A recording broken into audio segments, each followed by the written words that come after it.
आनंद गुरुवे नमः। जुगाद गुरुवे नमः। सतगुरुवे नमः। श्री गुरुदेव नमः। परम पिता परमेश्वर और गुरु साहिबान के रहम करम से हम सब भाई बहन स्पिरिचुअल टॉक चैनल पर सत्संगों का आनंद ले रहे हैं। ये सत्संग श्री गुरु ग्रंथ साहिब के अंतर्गत सुखमनी साहब के पदों के माध्यम से किए जा रहे हैं। आज हम 5वें श्लोक के अंतर्गत दूसरा पद लेंगे। पहले इसका उच्चारण करेंगे और उसके बाद इसके आंतरिक भाव को समझने का प्रयास करेंगे। गौरी सुखमणि महला 5वां श्लोक 5वां। देनहार प्रभु छाड़ के लागहियान सुहाई। नानक कहो न सीझई बिन नावे पत जाई। पद दूसरा। अगिनत साहू अपने डेरास खात पीता बरत आनंद उल्लास। अपने अमान कछु बहुर साहू लेई। अज्ञाने मन रोष करेई। अपनी परतीति आप ही खोए। बहुर उसका विश्वास न होए। जिसको वस्तु किस आगे रखे। प्रभु की आज्ञा मान माथे। उसके चौगन करे निहाल। नानक साहिब सदा दयाल। प्यारे भाई और बहनों, हमारी धर्म पुस्तकें हमारे असली मार्गदर्शक हैं, क्योंकि धर्म पुस्तकों में जो महापुरुषों के कलाम हैं वो उनके जिंदगी के व्यक्तिगत अनुभवों पर आधारित हैं और रूहानियत के रास्ते पर जो कुछ उन्होंने महसूस किया, अंदर दिव्य मंडलों में जो उन्होंने देखा और जिस रूप में उन्होंने प्रभु को देखा, वही बयान उन्होंने अपने कलामों में किया है। और हमारे धर्मशास्त्रों का जो आंतरिक भाव है, मर्म है, वो सृष्टि के शुरुआत में भी वैसा ही था, सारे युगों में भी वैसा ही था, आज भी वैसा ही है और जब तक ये सृष्टि रहेगी तब तक ऐसा ही रहेगा। इस शब्द के माध्यम से श्री गुरु अर्जुन देव जी महाराज हमें समझा रहे हैं कि प्रभु ने जब मनुष्य का चोला पृथ्वी पर उतारा था तो उसने मनुष्य के चोले को कितना श्रेष्ठ बनाया था। यूं कहिए कि प्रभु की जितनी भी रचनाएं हैं, उन रचनाओं में प्रभु का चोला सर्वश्रेष्ठ बनाया। अगर हम संसार में देखें तो जितनी भी दातें प्रभु की हैं, उनका ज्यादा से ज्यादा उपयोग मनुष्य करता है। प्रकृति ने हमें फल दिए हैं, सैकड़ों किस्म के फल हैं। अगर हम गौर से देखें तो पेड़ पे लगे हुए जो फल हैं, हो सकता है इक्का दुक्का फल कोई चिड़ियाएं चोंच मार करके उसका इस्तेमाल कर लें, लेकिन पेड़ पे लगे हुए फल जो हैं मैक्सिमम ज्यादा से ज्यादा मनुष्य के उपयोग में आते हैं। दुनिया भर की अन्न और सब्जियां हैं, उनका इस्तेमाल भी मैक्सिमम मनुष्य करता है। सैकड़ों किस्म की जड़ी बूटियां हैं। हम तंदुरुस्त रहें, प्रभु ने हमें फल दिए। हमारा सेहत अच्छी रहे, प्रभु ने हमें सब्जियां और अनाज दिए।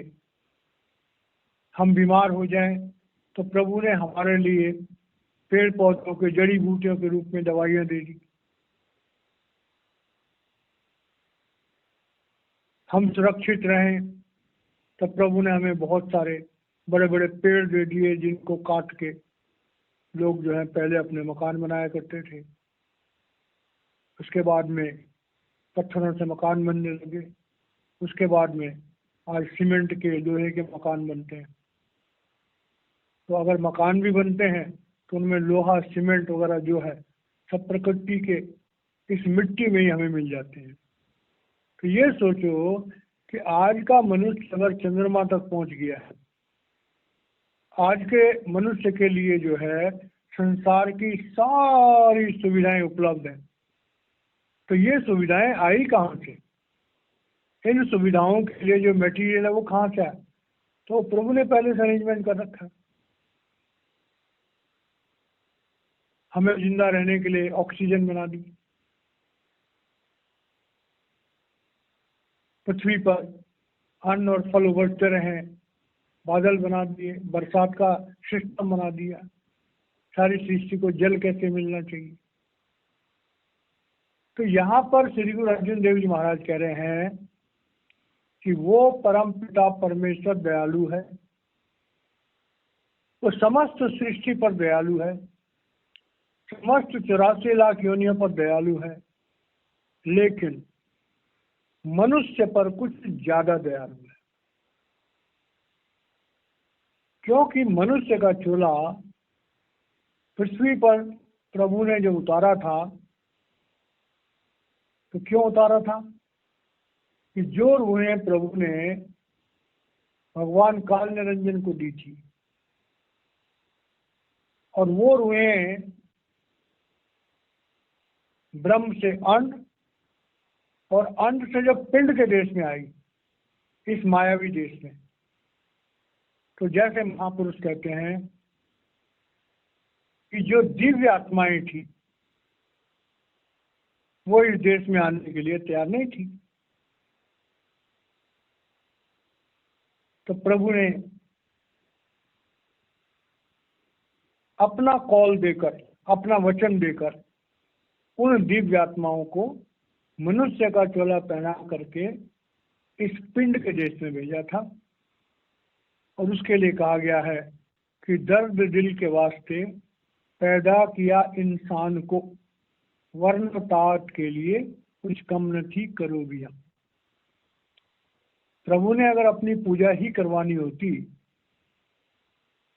तो अनगिनत देवी देवता और फरिश्ते हैं, लेकिन प्रभु ने मनुष्य का चोला इसलिए बनाया था, उसमें अपना प्रेम रख करके, उसमें कर्मों की स्वतंत्रता रख करके, ये मेरी जो क्रिएशन है, ये मनुष्य पृथ्वी पर जाएगा और बाकी के जीवों के साथ प्रेम से रहेगा, प्यार करेगा, हमदर्दी से रहेगा, उनको सुख पहुंचाएगा, उनका रहनुमा होगा, उनका सरदार होगा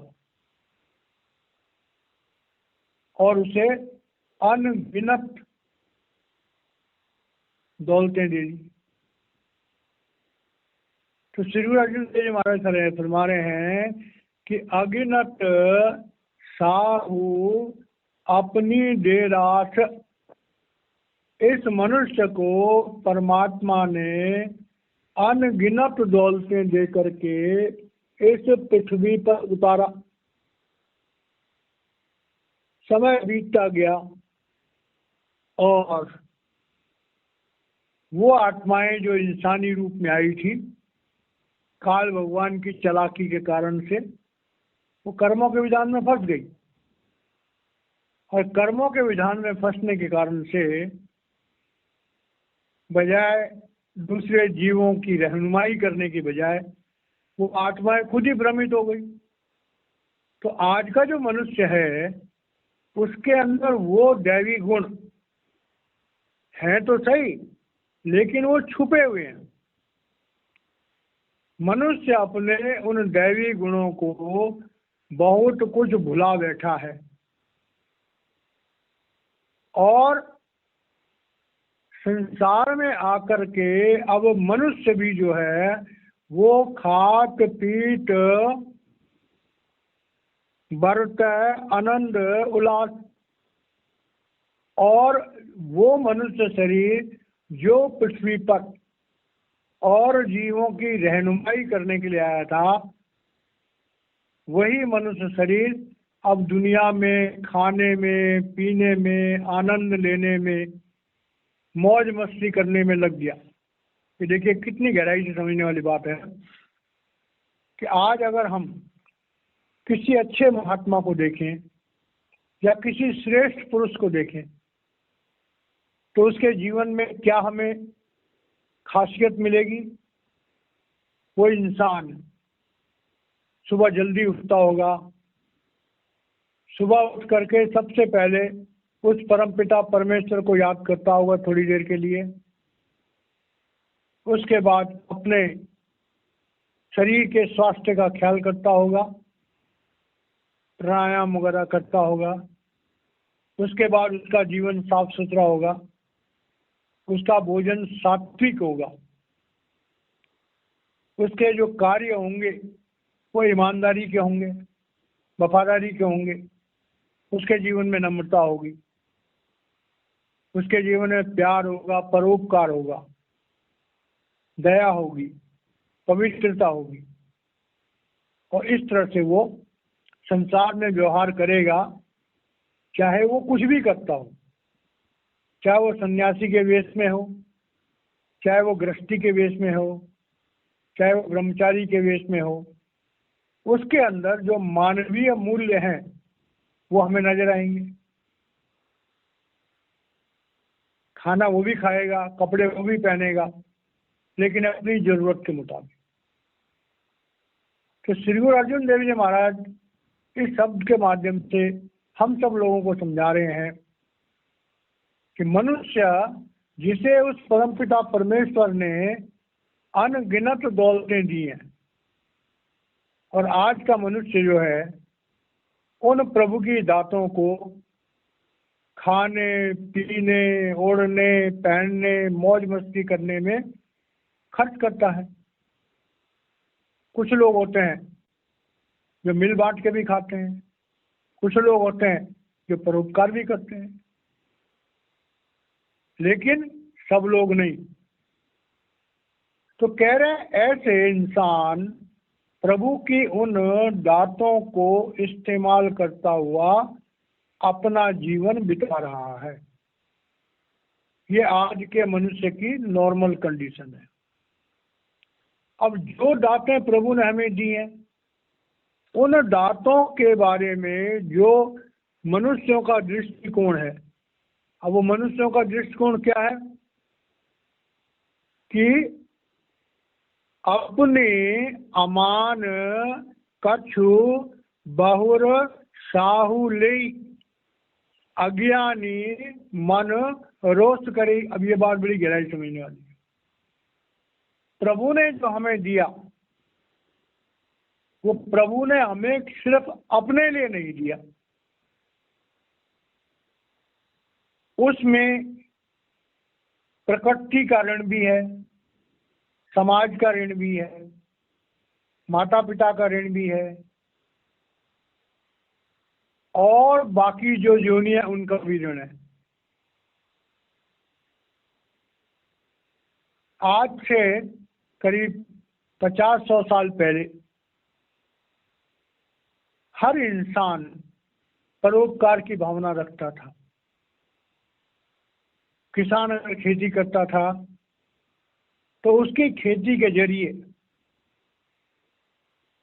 जो पशु योनियां थी उनको घास मिलती थी। जो साधु महात्मा होते थे, जो प्रभु के नाम पर चलने वाले होते थे, उनके लिए बकायदा अन्न मिलता था। जो गरीब गुरबे होते थे उनके लिए दान मिलता था। देवी देवताओं के लिए अनुष्ठान किए जाते थे। तो एक किसान के खेती करने पर 84 लाख योनियों को सपोर्ट मिलती थी।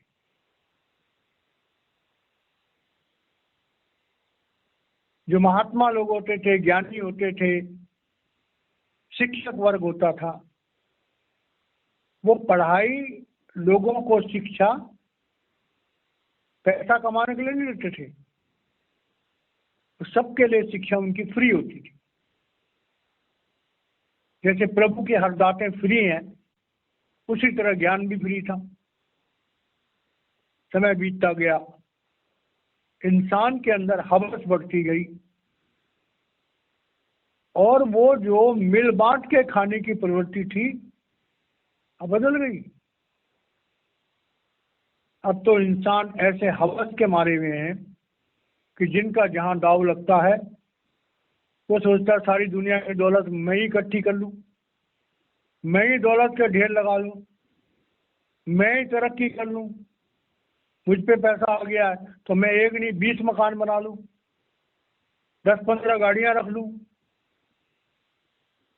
और उन प्रभु की दौलतों को बजाय प्रभु के बंदों के ऊपर खर्च करने के, स्वयं के स्वामित्व को बढ़ाने के लिए, अपने सांसारिक रुतबे को बढ़ाने के लिए वो सेल्फिश हो गए, खुदगर्ज हो गए। तो यहां पर यह है कि भाई जो दौलतें प्रभु ने हमें दी उनमें से कुछ अगर वो लेता है तो इंसान रोष करता है। अब लेने की बात को बड़ी गहराई से समझने वाली बात है कि प्रकृति का 10वांश ऋण है। जो भाई बहन सत्संग को सुन रहे हैं वो बड़े ध्यान से सुने। प्रकृति का 10वांश ऋण है। हम जो भी कमाई करते हैं उसमें से 10वां हिस्सा प्रकृति का होता है। तो जो लोग तो राजी खुशी से अपनी कमाई का 10वां हिस्सा परमार्थ में खर्च कर देते हैं, धर्म स्थानों में निष्काम सेवा में खर्च कर देते हैं, तो उनका तो ठीक है, उनका तो जो टैक्स से वो निकल गया। जो लोग लालच करके अपनी कमाई का 10वां हिस्सा परमार्थ में खर्च नहीं करते हैं, तो वो जो 10वें हिस्से की कमाई है वो परमात्मा कैसे लेगा? हम बीमार पड़ जाएंगे, डॉक्टर का बिल बन जाएगा। हम किसी केस में फंस जाएंगे तो वकील की फीस बन जाएगी। हमारा कहीं एक्सीडेंट हो जाएगा तो दवाई का और डॉक्टर का खर्चा बन जाएगा। तो वो हमारा 10वांश जो कमाई का है वो निकलना ही निकलना है। हम राजी खुशी दे दें तो ठीक है, अगर राजी खुशी नहीं दे तो प्रकृति जो है अपने हिसाब से वो ले लेगी। और यही कारण है कि जो लोग दुनिया भर की बेईमानियां करते हैं, मिलावटें करते हैं, घूसखोरी करते हैं, अनैतिक तरीके से पैसा इकट्ठा करते हैं। तो पहले तो वो सारा पैसा ही गलत है, लेकिन उसके बावजूद भी अगर उसमें से वो परमार्थ में खर्च नहीं करते हैं तो देख लो कितने फैटल एक्सीडेंट होते हैं।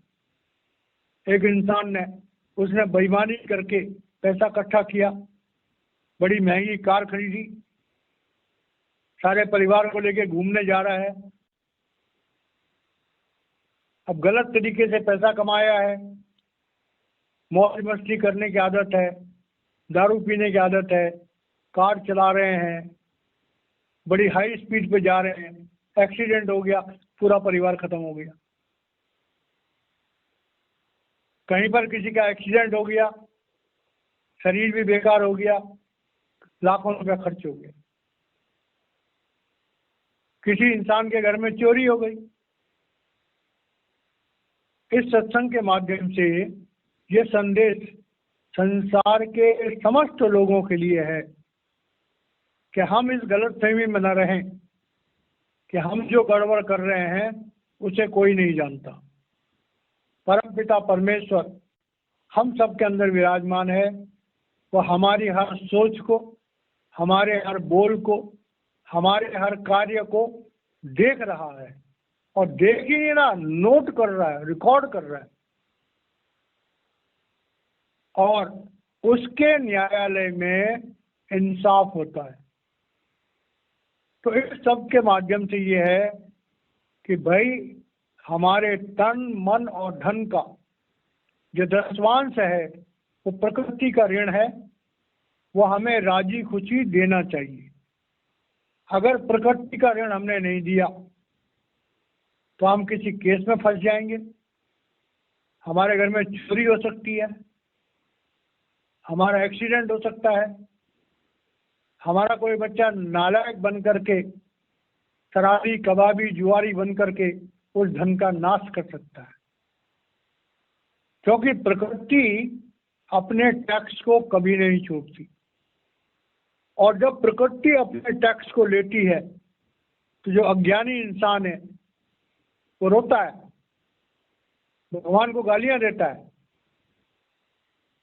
तो हमारे जीवन में सच्चाई होनी चाहिए, हमारा रिजक, हमारी कमाई ईमानदारी की होनी चाहिए, और उस कमाई में से 10वां हिस्सा जो प्रकृति का ऋण है, प्रकृति का टैक्स है, वो हमें जरूर चुकाना चाहिए।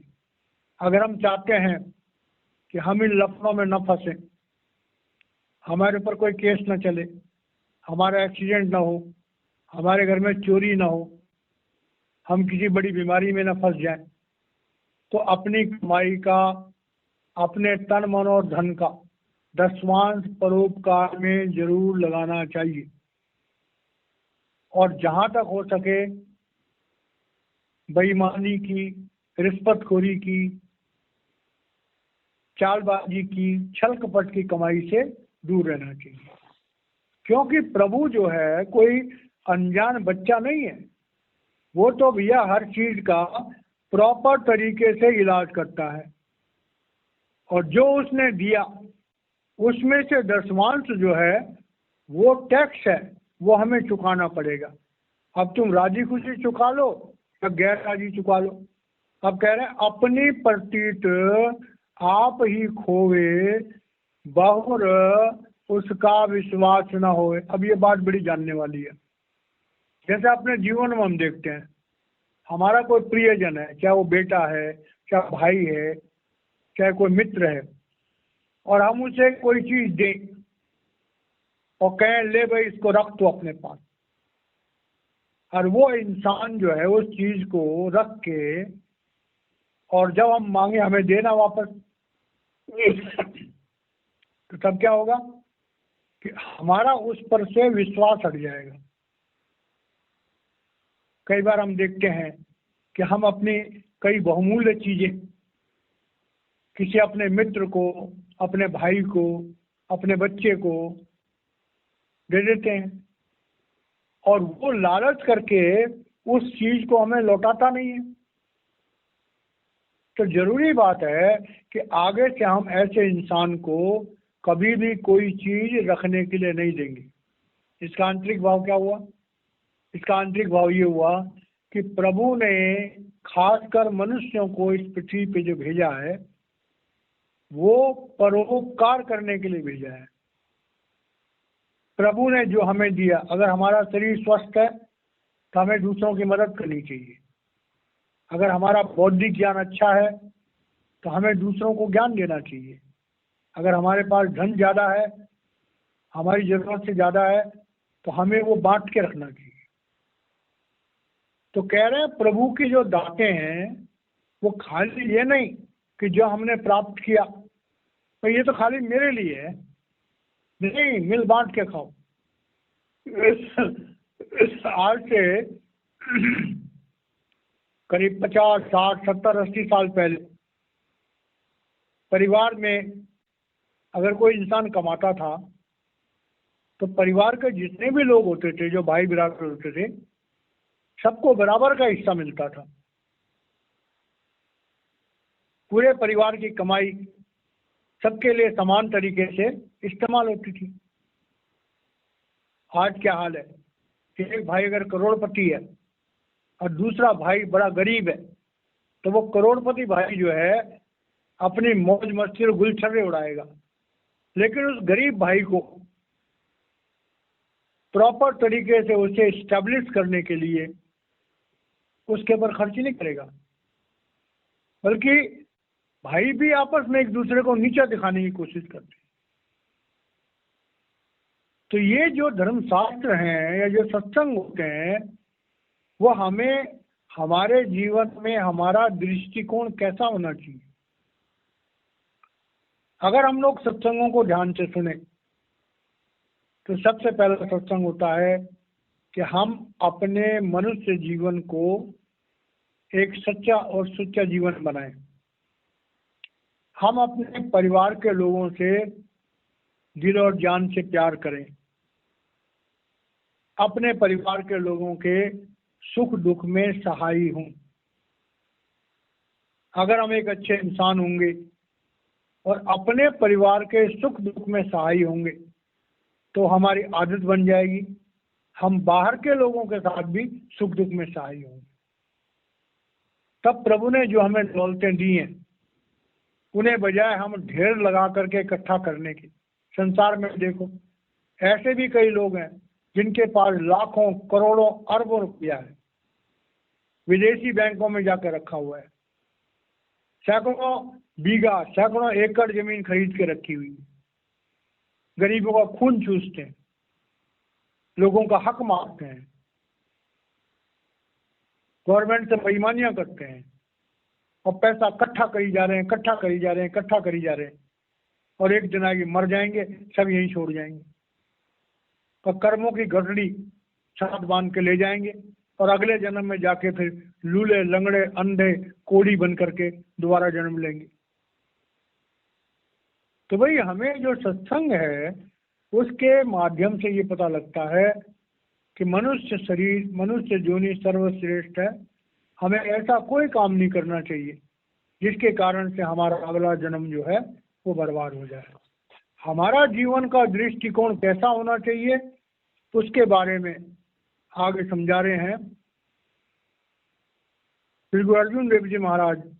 हमें समझा रहे हैं कि बहुर उसका विश्वास न हो, कि जो इंसान प्रभु के बताए हुए नियमों पर नहीं चलता है फिर प्रभु उसका विश्वास नहीं करता है और फिर उसके जीवन में दुख आते हैं। जिसकी वस्तु किस आगे रख है प्रभु की आज्ञा माने माथे। अब इस बात को समझना है। हुजूर बाबा सावन सिंह जी महाराज बहुत बड़े संत हुए हैं, उनके गुरु बाबा जयमल सिंह जी महाराज, जब सावन सिंह महाराज जी को तनख्वाह मिलती थी वो उस जमाने में सिविल इंजीनियर थे, तो वो हुजूर बाबा जयमल सिंह जी महाराज जी के सामने अपनी पूरी तनख्वाह जाके रख दिया करते थे, क्योंकि उस समय डेरा बाबा जयमल सिंह जो है उसमें कुछ निर्माण वर्क हो रहा था। तो बाबा जयमल सिंह जी महाराज जितनी उनको जरूरत होती थी उतने पैसे उसमें से ले लेते थे और बाकी पैसे जो है वो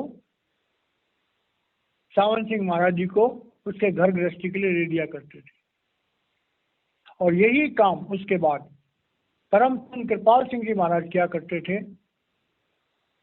कि हुजूर बाबा सावन सिंह महाराज जी के सामने अपनी जो भी कमाई थी उसे पेश करते थे। हुजूर बाबा सावन सिंह जी महाराज जितना ठीक समझते थे उनकी गृहस्थी के लिए उन्हें दे दिया करते थे। और इसका आंतरिक मतलब क्या है कि प्रभु ने जितनी हमें दातें दी हैं, एक सत्संगी को, एक अच्छे इंसान को ये सोचना चाहिए कि ये उस प्रभु की देन है। हे परम पिता परमेश्वर, तेरी कृपा से मैं जिंदा हूं, तेरी शक्ति आत्मा के रूप में मेरे अंदर विराजमान है तो मैं जिंदा हूं। तूने मुझे एक सुंदर शरीर दिया, तूने मुझे अच्छी बुद्धि दी, तूने मुझे काबिल बनाया कि मुझे एक अच्छी नौकरी मिली। तेरी कृपा से मुझे एक अच्छी राशि मिलती है, अच्छा अमाउंट मिलता है। ये जो मुझे मिल रहा है ये मेरी मेहनत का फल नहीं है, ये तेरे रहमो करम का फल है। हे मालिक, जो तूने मुझे दिया है मुझे प्रेरणा दे कि मैं इसको तेरे रास्ते पर कैसे खर्च करूं। जीवन जल बाड़े नाव में, घर में बाड़े दाम, और दो हाथ उलीचिए यही सज्जन को काम। क्योंकि प्रभु ने हम कोई जानवर नहीं है। जानवर के भी अगर कहीं पर घास का ढेर लगाओ तो जानवर जितना खाएगा उतना खा करके बाकी छोड़ के चल देगा। लेकिन मनुष्य जो है बड़ा विचित्र प्राणी है। मनुष्य खुद भी खाएगा और बाकी का लेके चला जाएगा। एक छोटी सी घटना आती है, एक बारी की बात है। एक किसान जो है एक बैलगाड़ी में अपना अन्न बोरियों में भर के ले जा रहा था। रास्ते में एक बोरी गेहूं की जो है वो नीचे गिर गई। अब गिरने के कारण से उसके किनारे में थोड़ा फट गई तो थोड़ा सा गेहूं बाहर निकल आया। तो चिड़ियाएं आई, दाना चुगने लग गई, गिलहरियां आई, दाना चुगने लग गई। इसी तरह से बंदर आए, कुछ उन्होंने भी खा लिया। उसके बाद में उधर से एक गाय का बछड़ा गुजरा, उसने भी खा लिया। सबने खाया और चल दिए। तो ऐसे कई तरह के जानवर आए और उस अन्न को, उस गेहूं को अपने अपने तरीके से खा के और चले गए। बोरी वहीं पड़ी हुई थी। उसके बाद एक इंसान कहलाने वाला जानवर आया। वो भी अपने किसी सवारी पे था। उसने देखा गेहूं की बोरी पड़ी हुई है, भले वो जानवर खा रहे हैं। तो वो इंसान कहलाने वाला जानवर, उसने उस बोरी को उठाया, अपनी गाड़ी में रखा और लेके चला गया।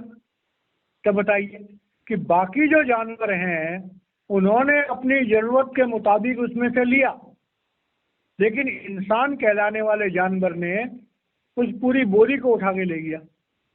हवस। तो इस सब के माध्यम से हम लोगों को एक शिक्षा मिल रही है कि हमें प्रकृति से उतना ही लेना चाहिए जितना हमारी जरूरत के लिए है। अगर हमारे पास उससे ज़्यादा है तो हमें उसे प्रभु के रास्ते पर खर्च करना चाहिए। क्योंकि संसार में जितनी भी तुम दौलतों के ढेर लगा लो, एक न एक दिन छोड़ के जाना पड़ेगा। और फिर वो कहावत आएगी कि दिया लिया सब संग चलेगा और खाया पिया सब अंग लगेगा। तो श्री गुरु अर्जुन देव जी महाराज कह रहे हैं कि जो प्रभु ने हमें दिया हमें उसको प्रभु के सामने रखना चाहिए कि हे प्रभु, ये तेरी दातें हैं और जहाँ तू चाहता है वहाँ पर मुझसे खर्च करा। अगर हमारा ऐसा दृष्टिकोण रहेगा और हम जो प्रभु की दातें हैं उसको प्रभु के सामने रखेंगे, प्रभु के काम के लिए खर्च करने के लिए हम भाव रखेंगे, और प्रभु की आज्ञा माने माथे। अब प्रभु की आज्ञा क्या है? कि प्रभु की आज्ञा है कि भाई तुम सबसे प्रेम करो, मिल बांट के खाओ, परोपकार करो, अच्छे इंसान बनो, सदा सच बोलो, धर्म के रास्ते पर चलो। तो कह रहे हैं कि जब हम प्रभु के रास्ते पर खर्च करते हैं तो कह रहे हैं उस ते चौगुन करे निहाल। तो ये बात बड़ी समझने वाली है। भले ये हमारा ये कोई मतलब नहीं है कि हम प्रभु के रास्ते पर खर्च करें और हमें चौगुना होके मिले। श्री गुरु अर्जुन देव जी महाराज कह रहे हैं कि जो हम प्रभु के रास्ते पर खर्च करते हैं उससे हमें चौगुना होके मिलता है। अगर हम शरीर से सेवा करते हैं तो जितनी ताकत हमने खर्च की हमें चौगुना ताकत मिलती है। अगर हम मन बुद्धि के दायरे से सेवा करते हैं तो हमारी मन बुद्धि 4 गुना ज़्यादा अच्छी हो जाती है। अगर हम धन से खर्च करते हैं तो हमारा धन 4 गुना बढ़ जाता है। श्री गुरु अर्जुन देव जी महाराज फरमा रहे हैं कि प्रभु के रास्ते पर जो भी हम खर्च करते हैं वो परमात्मा 4 गुना करके हमें वापस करता है। इसका ये मतलब नहीं कि हमने मन में ये रखना है कि भाई हम प्रभु के रास्ते पर 100 रुपया खर्च करें तो हमें 400 मिले। नहीं, हमें नहीं सोचना चाहिए, हमें तो प्रभु को अर्पण करना चाहिए। लेकिन वो प्रभु रखता नहीं है किसी का भी, वो 4 गुना करके उसे लौटा देता है, क्योंकि प्रभु जानता है कि ये मेरा प्यारा बच्चा जो है, ये अगर मैं इसको 4 गुना करके दे रहा हूँ तो ये खुद नहीं खाएगा बल्कि ये सबको मिल बांट के खाएगा। नानक साहिब सदा दयाल। अब ये बात समझने वाली है। श्री गुरु अर्जुन देव जी महाराज कह रहे हैं श्री गुरु नानक देव जी महाराज जी को मुखातिब होकर के कि हे सदगुरु, आप हमेशा अपने जीवों पर दया करने वाले हैं, लेकिन प्रभु ये देखता है कि मेरा ये बच्चा किस तरफ जा रहा है। तो श्री गुरु अर्जुन देव जी महाराज कह रहे हैं कि वो परम पिता परमेश्वर हर घड़ी हर पल हम जीवों पर दया करने वाला है। यह हमारी कमी है कि हम उस प्रभु के प्यार को समझ भी नहीं पाते, अपने जीवन में उसको सही ढंग से इस्तेमाल भी नहीं कर पाते।